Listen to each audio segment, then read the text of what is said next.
In a quiet workshop on the outskirts of Tokyo, Sayori worked carefully on a piece of natural leather. She cut it with great precision and stitched it in silence. She was always quiet and shy, even at 40 years old. She preferred to look at small details instead of looking directly at people. Suddenly, she heard the sound of a passing train. She stopped, closed her eyes, and remembered, 16 years ago, every morning, she took the same train to Tokyo.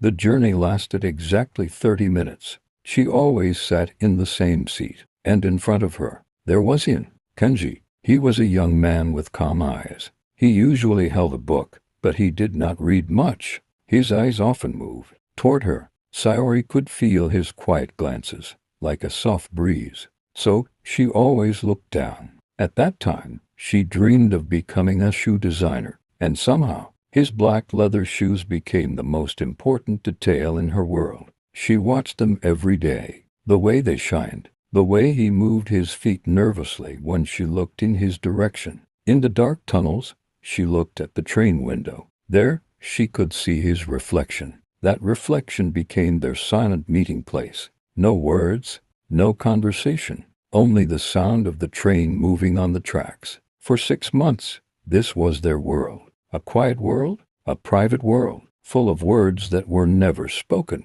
Then one day, everything changed. As the train was about to stop, Sayori stood up. Suddenly, the train moved sharply. She lost her balance. Before she could fall, a hand reached her. Kenji. He held her wrist. For a moment, time stopped, and for the first time, their eyes met. Directly, he looked nervous. Then he spoke, in a soft voice. I always wanted to say something. He paused, then smiled. You choose your shoes very well. Sayori smiled in her workshop, as she remembered that moment. Then she heard the door open. She looked up. A man walked in. Kind eyes, familiar face. He was wearing shoes she had designed herself. In his hands, he carried sweets for their children at home. He walked toward her and gently placed his hand on her shoulder. Are you finished, Sayori? He asked. The children are waiting. She looked at him with the same old shyness, but now with love,